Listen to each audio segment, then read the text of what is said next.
25 to 50 yards and buried. He was the monster that everyone feared. He knocked her unconscious and strangled her. What made him live was to kill. Knocked her unconscious. They handcuffed her and put her in the passenger side of the car. I would describe him as being as close to being like the devil as anybody I've ever met. Ted Bundy was one of America's most notorious serial killers. Over a 4-year period, he brutally murdered and mutilated 30 women. I don't think anybody doubts that I've done some bad things. The question is what, of course, and how, and maybe even most importantly, why. His motives remained a mystery until hours before his execution, when he claimed a fatal addiction had fueled his horrific crimes.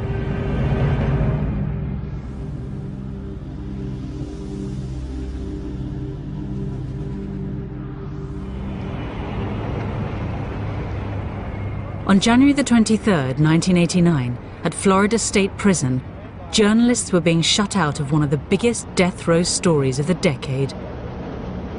The serial killer Ted Bundy was about to reveal what had driven him to commit some of the worst sex crimes America had ever seen. In 5 cases, he took the girls' heads off and kept them as souvenirs. In one case, I believe he bit a nipple off. He was like a shark, just, feeding in a frenzy. He could look into their eyes, he could hear their last gasp, and actually breathe their last breath as they exhaled.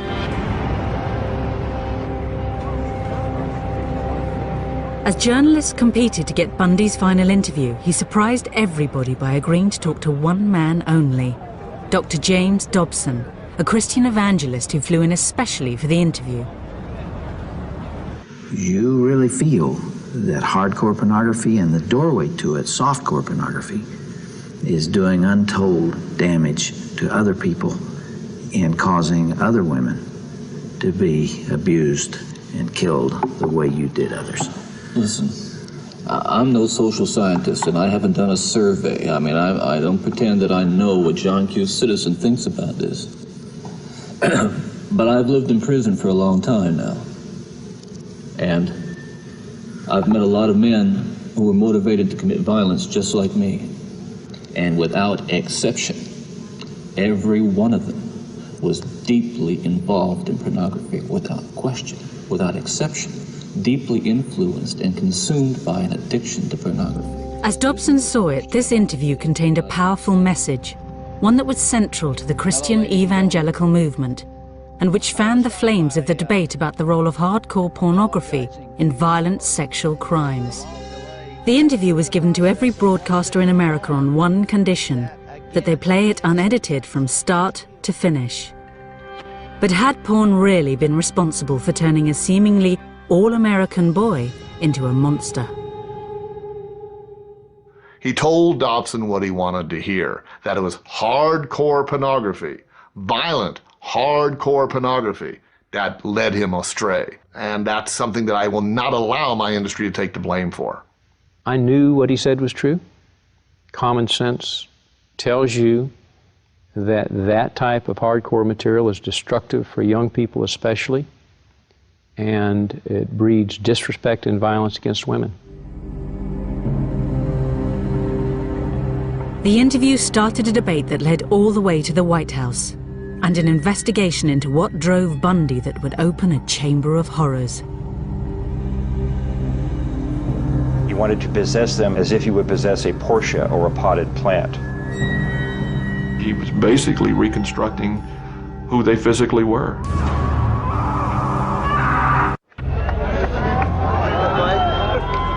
On the eve of serial killer Ted Bundy's execution, crowds gathered outside Florida State Prison, determined to see justice done to one of America's worst murderers. To comprehend all this, you have to go back a few years to try to understand Ted Bundy, what he did, and who he was. I think Ted Bundy in the United States probably is the standard by which other serial killers are judged. In a 4-year period, Bundy committed a series of vicious killings that horrified the public. Beginning with Linda Ann Healy in January of 1974, Bundy began killing approximately one girl a month. In fact, later on, the police would produce what they called the Girl of the Month Club, as they traced the girls who disappeared and then were later found dead. When police finally arrested Bundy, America was shocked. He appeared to have it all. He was good-looking, articulate, a law student and a budding Republican. But he also had a fatal addiction to pornography. Once you become addicted to it, and I look at this as a kind of addiction, like other kinds of addiction, I would keep looking for more potent, more explicit, more graphic kinds of material. Like an addiction, you keep craving something which is harder, something which gives you a greater sense of excitement. But had this addiction made him a killer? This controversial interview divided public opinion on the role of pornography in sex crimes. It was an extraordinary meeting between a violent serial killer and a Christian evangelist that had been brought about when God sent a message to a lawyer and his wife. We were watching the evening news, and they showed us a picture of Ted Bundy, and she looked at me and said, "John, the Lord just told me that you're going to have a dramatic influence over his life." With Christ's assignment in mind, John and Marcia Tanner became regular visitors to Bundy on death row. There was another issue that Ted eventually revealed, and that was the role that hardcore pornography had played in diverting his path to the one that he ultimately took. What happened with adult entertainment between 79 and 89 is became prolific. It became videotaped. It became accessible beyond people's wildest dreams. It moved out of the theaters and into the home. The Tanners' visits coincided with a sea change in attitudes to pornography. So when Ted Bundy said he had a message he wanted to be heard, they knew just who to approach. James Dobson was a Christian evangelist and a member of the powerful Meese Commission that had investigated the links between pornography and crime and was vehemently anti-porn. A repentant serial killer, especially one as photogenic as Bundy, must have seemed like divine intervention. I told him that I thought we could trust Dobson to not glamorize or pervert or sensationalize what he had to say, but would probably take his words and let him just tell his story.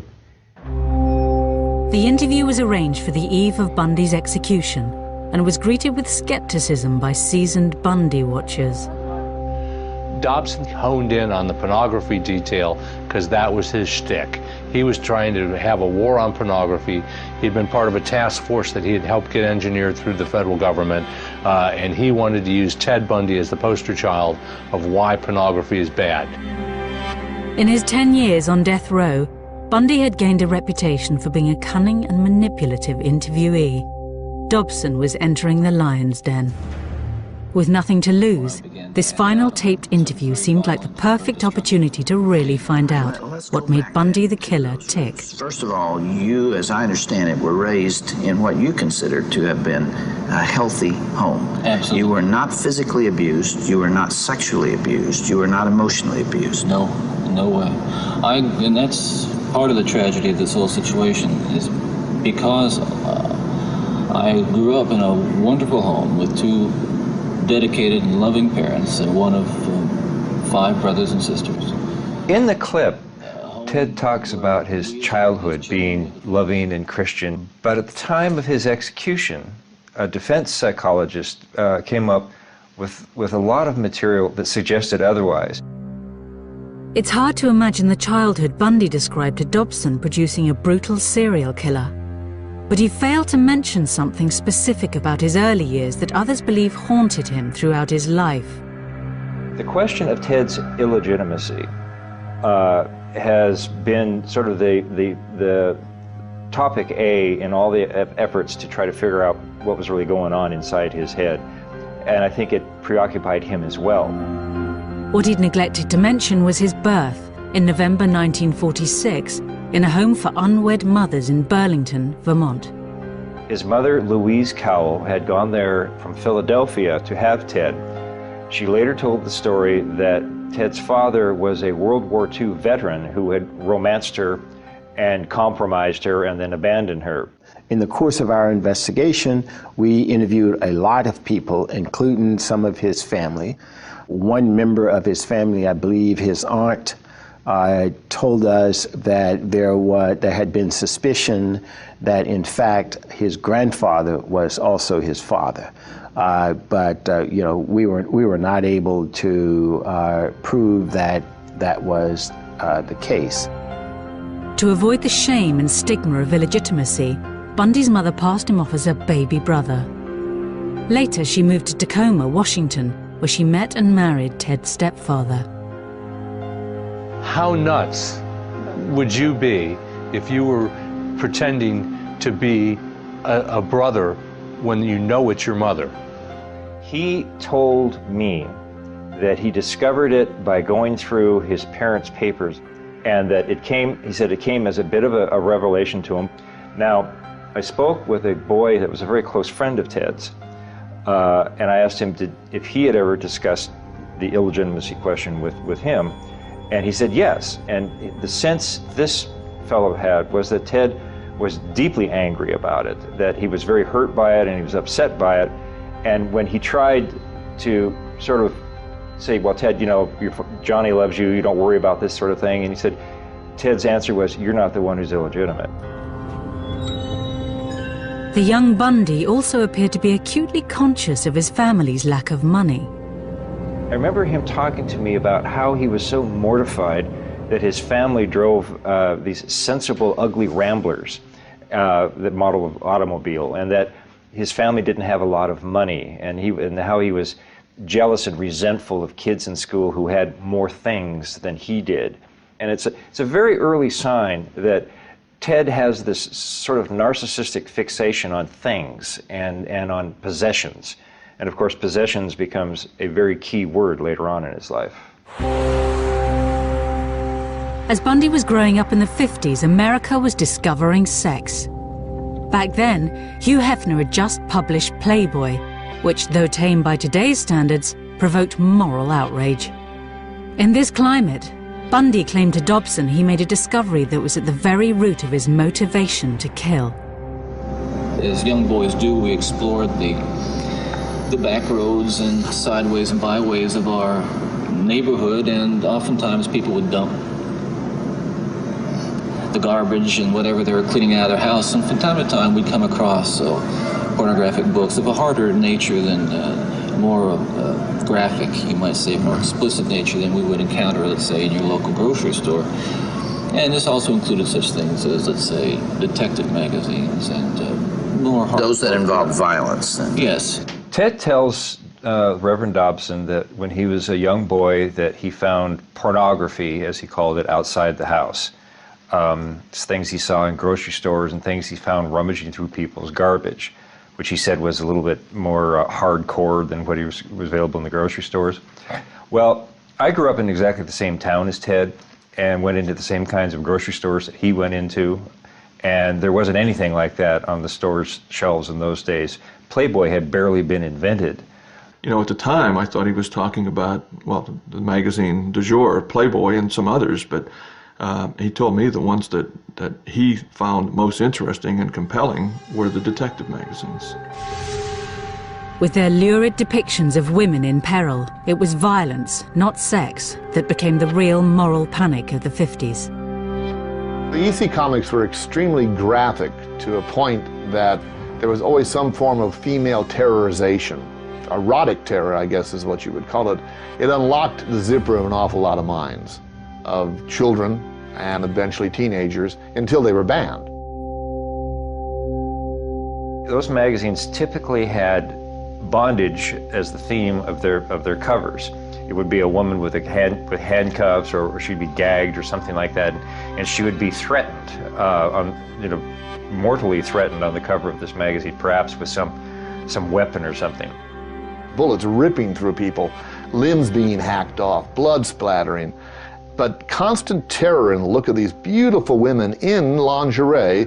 I'm willing to bet that they started to ignite what became a forest fire in Bundy's psyche. This, Ted Bundy told me, was the real pornography that motivated him. It was this demonic, as he classified it, demonic presence of a chemistry of sex and euphoria and control and murder. For Bundy, this was a cocktail with a lethal effect. It fueled your fantasies, didn't it? Well, in the beginning, it fuels this kind of thought process. Then, at a certain time, it's instrumental in what I would say crystallizing it, making it into something which is almost like a separate entity inside. When Ted talks on the tape about the entity inside him and how, his word is, pornography fueled this entity, he certainly never in our conversation said that what the entity was interested in was fueled by pornography. He said, I used the word entity in talking to people because I felt that that's what they wanted to hear, that they could accept that they would have extreme difficulty in me just saying, I decided to kill 3 weeks from now, and I've psychologically put it on my calendar, and it was going to happen. He thought that people had difficulty in comprehending that, so he said, I used the word entity or ulterior forces or something like that. It's not uncommon for other serial killers to do that. I've had the opportunity to interview many. The key issue here is that Ted was on this course to behave the way he behaved with or without pornography. Gradually, Bundy started turning his fantasies into a disturbing reality. One night, he gets drunk, and he's had quite a bit to drink, and he's walking down a street, and he sees a woman walk out of a bar, and not even thinking, he follows her. And he follows her to her house, and as she's trying to get in the door, he runs up behind her, and she screams, and he runs away. Again, he's out one night, prowling around. Again, he's had something to drink. Again, he sees a woman. This time, he grabs a stick and comes up behind her and hits her on the head. And then, again, shocked at what he's done, runs away. He gets into peeping, which is one way of getting what he wants, working on, building his fantasies. Peeping in the window, masturbating, peeping in the window, masturbating, and then one day he just jumped over the line and went nuts. On January the 4th, 1974, Bundy crossed the line. 18-year-old Joni Lenz was attacked in her bed. She was found barely breathing, covered in blood, and with a metal bed frame rammed into her vagina. Incredibly, she survived. Others would not be so lucky. By July 1974, the whereabouts of 6 missing girls around the Northwest remained a mystery. Bundy had become a calculating killer. Each time I'd harm someone, each time I'd kill someone, there'd be an enormous amount, especially at first, enormous amount of horror, guilt, remorse afterwards. But then that impulse to do it again would come back even stronger. Now, believe me, the unique thing about how this worked, Dr. Dobson, is that I still felt in my regular life the full range of guilt and remorse about other things, regret and... But you had this compartmentalized... This compartmentalized, very well-focused, very sharply focused area where it was like a black hole. It was like a, like a crack, and everything that fell into that crack just disappeared. I mean, he shocked me at times because he could be so remote from the crimes that he committed. He had so depersonalized these victims. He started laughing at one point where he was talking about Roberta Parks. He just started laughing about her. We learned importance and capability of these killers being able to compartmentalize things so that they can carry out normal lives otherwise, where they're not going to be suspicious. And when anybody finds out that they are a suspect, they're totally shocked that they've got this capability to do that. Ted did not have any guilt. He did not have any remorse. He did not have a conscience. And so when he talks about being, 99% normal and 1% abnormal, it's an ugly joke. He was 100% abnormal. Bundy's seemingly normal life continued. Whilst abducting and murdering young women, he was able to hold down an apparently normal relationship with Liz, a young divorcee. She later testified, though, to an increasingly strange and violent sex life.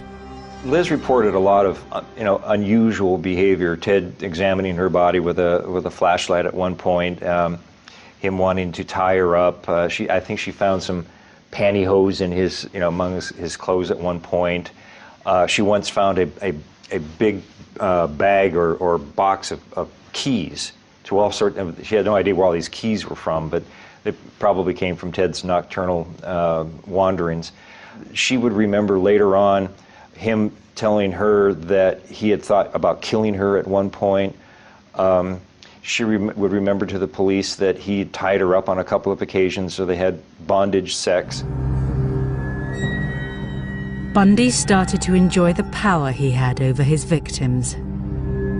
He and I talked about why he killed. He said because possession was at the bottom of his desires.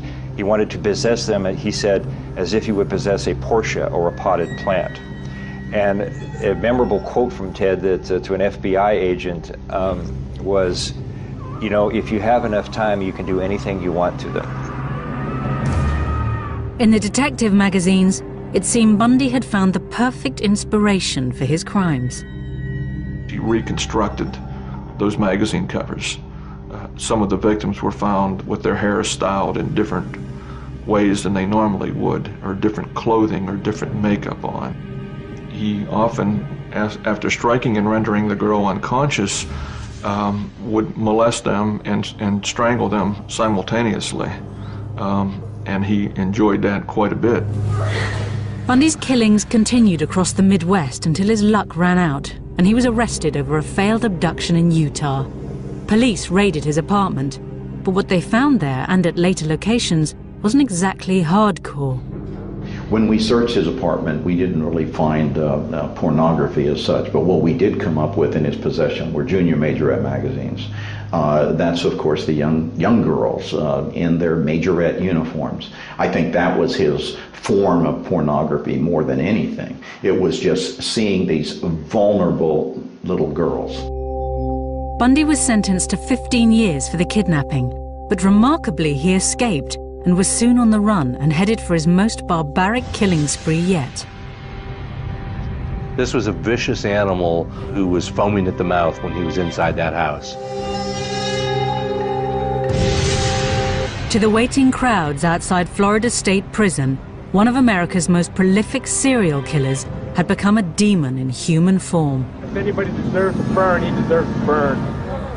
He penetrated one of them with a branch. He had bite marks on buttocks. If you took all your horror movies and put them together and got one personality out of them, there he is. To the public, Bundy's murders defied belief, but Bundy himself offered a clear analysis of what had led him to kill. We're talking about an influence that is the influence of violent types of media and violent pornography, which was an indispensable link in the chain of behavior, the chain of events that led to the behaviors, to the assaults, to the murders, and what have you. Bundy's calm appearance and apparently rational analysis belied a state of mind capable of carrying out a final, terrible killing spree. He was on the run and a changed personality. Taking a room at a boarding house just minutes away from a university campus, Bundy was surrounded by young women. When he got to Florida, he felt that he was regressing. As he said, I started to deteriorate. He reverted once again to burglaries, being a peeping Tom, all of those things that he started doing prior to him becoming a murderer. And then he recognized full well that he had gone into what he called his barbaric state. The killer struck first at the Chi Omega sorority house. He clubbed and then strangled to death 20-year-old Lisa Levy and 21-year-old Margaret Bowman. At least one of them was raped. The killer came in from the night and then returned to it with an ease that has so far baffled police and left most co-eds here terrified. So when Bundy left the Chi Omega house, he took off down this street and then turned down this corner here. He traveled maybe 3 blocks. And I imagine he was pretty much in a frenzy. The frenzied attacks at the sorority house marked a dramatic change in Bundy's deteriorating mental state. There would be one final victim. In the interview with Dobson, even Bundy himself appeared remorseful and unable to explain this last killing. One of the final murders that you committed, of course, was apparently little Kimberly Leach, 12 years of age. I think the public outcry is greater there because an innocent child was taken from a playground. What did you feel after that? Were there the normal emotions 3 days later? Where were you, Ted? I can't really talk about that right now. Police at the time of Bundy's arrest recall him being anything but remorseful. When we showed him the picture of Kimberly Leach, the 11-year-old girl that he tragically took the life of, he threw the picture down and said, "What you don't understand is I am the cold-blooded son of a bitch you'll ever meet." He was trying to show us that it didn't bother him. The manhunt to find the killer ended when Bundy was arrested in a small town on the Florida coast. At the time of his capture, his mental state shocked police. Well, when we got to him in Pensacola, he was off the chain, as the kids say nowadays. And we spent 3 or 4 days trying to reel him back into the reality of what's going on. He spent the nights talking to the police about himself in the third person, and he, in effect, confessed to having committed a number of murders.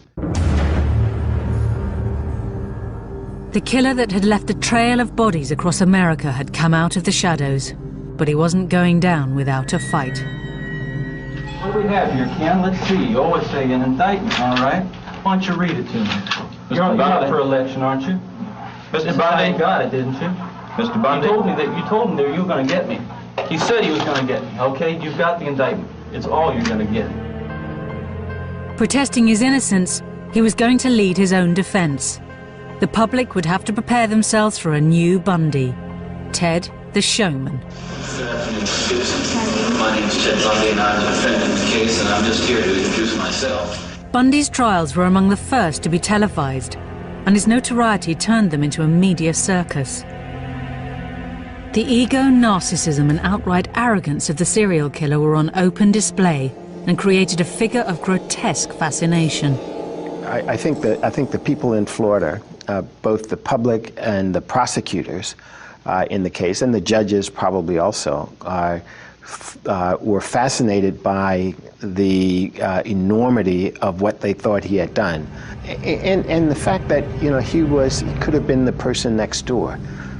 Somebody described him as kind of a lot of common people's ideal of kind of person they would like their daughter to marry. And so I think that there's something frightening about the prospect that, this all-American looking guy could be a serial killer. Bundy became a cult figure. Women flocked to his trial. Every time he turns around, I kind of get that feeling, no, gonna get me next. But yet you're fascinated by him. Very, very. Every night when I go to bed, I just, I get very scared. I shut my door and lock him, Try to imagine yourself in his place and to see how he's feeling, looking at the pillows, the blood stains and everything, if he really did it or not. Why do you do it? I don't know. Robin Lloyd, Channel 4 News. Ted had his gallery of women nearly every day in court, and they would send him messages. They would try to get his attention. They would try to catch his eye. And then later when he was on death row, he got tons of mail from them. They would send him nude pictures of themselves, erotic stories, their fantasies of being with him. It's a very bizarre syndrome, and I'm frankly at a loss to explain it. You're going to represent yourself, or you're going to get another attorney? I'm staying with the man I know best right now, and that's me. His ego led him to believe that there wasn't a brighter attorney out there, even though he had never finished law school. The extraordinary part about the Bundy trial was the extent of his participation in it. Bundy appeared every inch the lawyer, cross-examining witnesses, analyzing blood samples, even questioning forensic evidence of bite marks taken from a victim's bottom. Our contention all along, Your Honor, has been that they have taken my teeth and twisted them every which way but loose to fit. He swaggered across the courtroom and he does all the gestures, puts his hands down, and I mean, he watched enough courtroom and enough Perry Mason on television that he absolutely looked and sounded the part of a lawyer. And it was just amazing to believe that this was the guy that was accused of all these brutal crimes. Good morning, officer. Just as he had separated his murders from his everyday life, in court, Bundy separated the serial killer from the lawyer, though the jurors felt differently. He was apparently thinking he was coming across as a lawyer, and they were seeing him in a much different light. He never really appreciated the weight of the accusations that he carried with him and the effect that that had on ordinary people. The first victim you saw was Kathy. Bundy appeared to relish the role of lawyer, at one stage launching into such an excruciatingly detailed cross-examination that he appeared to be reliving the crime. One after another, his trials were descending into chaos. It went day and night on his whim. He got to the point of auditioning some of the lawyers for who would make the opening statement, who would cross-examine certain witnesses, who would make the closing argument. To lawyers trying to conduct an overall strategy of a trial, this was impossible to deal with. You couldn't have a theory of defense when the client was constantly pulling the rug out from under you. In a final act of farce, Bundy used a legal quirk of Florida law, the fact that his girlfriend was under oath, to conduct a brief but legal marriage ceremony. Sure. Do you want to marry me? And I want to marry you. And I just want to marry you. Here again is the difference in Ted as a defendant who doesn't see the significance of what he's doing to the jury, and Ted, the supposed lawyer in the case. I guess to Ted, it felt or made it seem that he was humanizing himself, but it looked like a trick. To me, it looked like a trick. Maybe he didn't care how it would look to a jury. Wedding or no wedding, the jury was in no doubt. Therefore, it is the sentence of this court as to count one of the indictment that you, Theodore Robert Bundy, be adjudicated guilty of murder in the first degree, and that you be sentenced to death for the murder of Kimberly Diane Leach. In the 10 years that Bundy spent on death row, books and films vied to explain what had motivated the seductive serial killer. Well, Ted Bundy was a gruesome celebrity in this country, and especially in Florida because of the murders he committed here. And at the time, he probably could easily have been called and was considered the most hated man in America. As his appeals ran out, a demonized Bundy began thinking about how he would be remembered. You know, I make no bones about it. I am looking for an opportunity to tell the story as best I can in a way that makes sense to me and the way that'll help not just you or the families, but that's very important, but also to help my own family. You see, I saw the look in my stepson's eyes yesterday, and to see the look in his eyes confirmed my worst fears. See, he said, "Could you?" He was just absolutely astounded. He couldn't understand. And he was writing me questions, just furiously writing questions. I could see that that he was, how really bewildered he was, and I need to give him a chance to know, and others a chance to know what was really going on, what it was really like for me. He wanted to create a legacy for himself that was something other than murder. He wanted people to see that there was another side of him, and that this other Ted had done things that were socially valuable and that were redemptive in some way. The interview with James Dobson gave Bundy a unique opportunity to offer himself up as a stark warning to society, framing his crimes against the backdrop of a young boy fatally corrupted by pornography. Those of us who have been so much influenced by violence in the media, in particular pornographic violence, are not some kinds of inherent monsters. We are your sons and we are your husbands. And we grew up in regular families. And pornography can reach out and snatch a kid out of any house today. It snatched me out of my home 20, 30 years ago. Towards the end of the interview, Ted sort of begins to catch on to what Dobson wants him to say, and you notice that he issues these dark warnings about all the other the other minds out there that are being polluted by what they see on cable TV, and what he's arguing is that the individual responsibility to be a citizen, to not be sociopathic, to actually be empathetic and have a conscience can be undermined by dirty pictures, and it simply is not true. Well, I believe Bundy was used as a weapon by the right-wing, conservative, very religioso, might even call him religious mafia, who decided to use him because he perpetrated sex crimes. And the minute the word sex rears its empty head, you can blame it all on the adult entertainment industry. So Bundy becomes their banner. He becomes their bloody flag to wave into the face of all these people who, because they're watching adult material, might become future Bundys. What a crock of shit. Porn as a source of inspiration or pushing these guys along, as Ted tried to say, is you have to be very careful about that, because one man's pornography is another man's bore. And the stuff that Ted read would not interest another separate offender because he had a whole separate group of fantasies that he's feeding. Plus, pornography is not necessarily sexual violence that you might find prepackaged in a magazine or in a video. When you really examine the psychology of the aberrant offender and where they go to look for things that interest them and help ratify their needs and all that, it's not necessarily what you would think. When Ted was arrested, for instance, he had a bunch of cheerleader magazines in his car. And this was deep, deep, deep into his psychopathology. It's at the end of it, when he was still looking at magazines that 12-year-old girls get in the mail.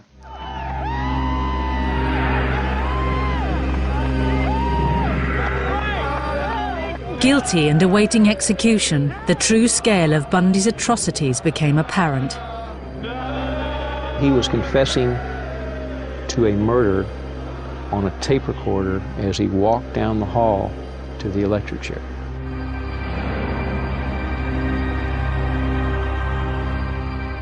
He learned that his appeal had been turned down about midnight. I understand he received a call from his attorney, Paulie Nelson. Prison officials are now preparing to shave his head and prepare him for execution at 7 o'clock. The execution of Ted Bundy couldn't come fast enough for a crowd that was beginning to feel like a lynch mob. I think it was clearly the circus atmosphere that developed here this morning. Somebody today compared it to a public hanging in the Old West. hundreds of people, maybe thousands, showed up, almost boiling over with glee that Ted Bundy was finally going to be executed. Bundy's final interview was headline news, and Dobson eagerly fed it to the waiting media. He wanted to make a statement to the world about pornography, both softcore pornography and hardcore pornography. There was a great deal of remorse. He wept several times while talking to me. He did say to Bundy's life had ended with an extraordinary meeting of two separate agendas, and it was impossible to tell who was using who. That last night before he died, we shared communion. He ministered the communion. The communion elements were a flat Coke and a piece of stale bread. And it was the most significant communion service I've ever attended. I learned through God's love that I could love the unlovable.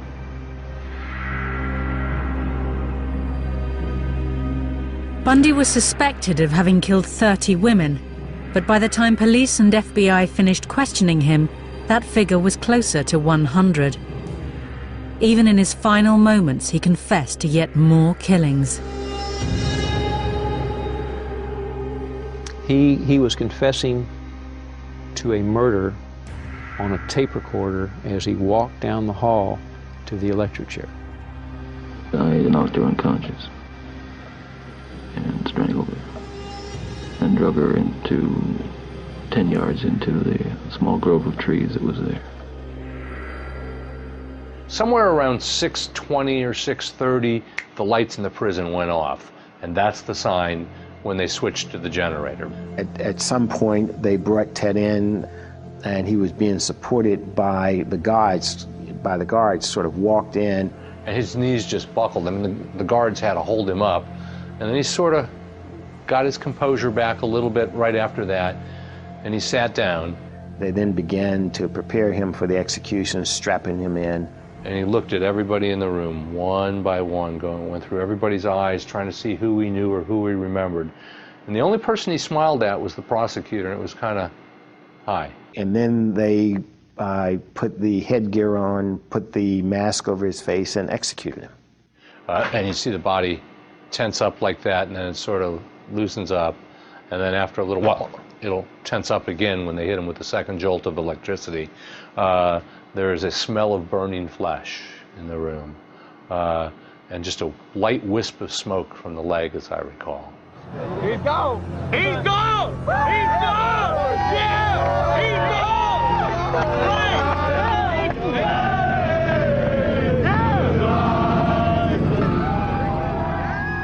Bundy the monster was gone. Florida had waited 10 years for its revenge. In the days after his death, one question went to the heart of Bundy's killings. Ted, what would your life have been like without that influence?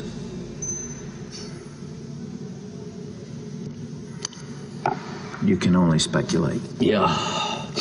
Well, I know it would have been far better, not just for me, and excuse me for being so self-centered here. It would have been a lot better for me and lots of other people. I know that, lots of other innocent people, victims and families. It would have been a lot better. There's no question, but it would have been a fuller life. Certainly a life that would not have involved, I'm absolutely certain, would not have involved this kind of violence that I have committed. He starts out by saying, pornography didn't make me do it. But by the end of the interview, he's basically agreeing with Dobson. Dobson is kind of prompting him all the way through it. I mean, Ted is fairly honest early on. He says, I'm not going to, it's my responsibility, I take full responsibility for everything that I've done. And, pornography was part of it, but it didn't make me do it. But by the end of the interview, there's sort of a cheering section for the anti-pornography forces. And with that, that if it weren't, in fact, Ted does specifically say that if pornography had not come into his life, he would not have become a killer. at the end of the interview. And that simply is not true. And Ted knows or knew that that was not true, but he was willing to say it to please the Rev. The interview should have been an alarm bell for the country. It should have been a wake-up call for parents. It certainly motivated me. I launched into a vigorous anti-pornography campaign as the state attorney and lost my next election because of it. I think Ted had a lot of things going on in that interview. He wanted somehow to look a little bit better in everybody's eyes. He was probably talking to his mom. He was probably, he was so careful saying, my mother loved me and she protected me and all this sort of thing. It was Bundy trying to put his spin on his career. I asked him about pornography a couple times, and for some people it's a disease, humiliation, control kind of disease. Other people it's just fun. But I asked him about it, and he said, why would I need pornography when I have the real thing? And then from what he's done during some of his alleged murders, he did have the real thing. I've heard some people say he obviously had some brain damage as a young child. Others will say it's an inherited bad gene. Others would say it was a psychological scars from his youth. Others would say he read pornography. And I discussed these things with him, and his feeling was all of these factors may have entered into my life somehow without me even knowing it. However, I planned the crimes. I understood what I was doing, and regardless of what label anyone might choose to pin on me, I'm responsible. I'm not proud of it. I wish it didn't happen, but it was my decision. Get a little bit of gasoline. Welcome to another crime scene.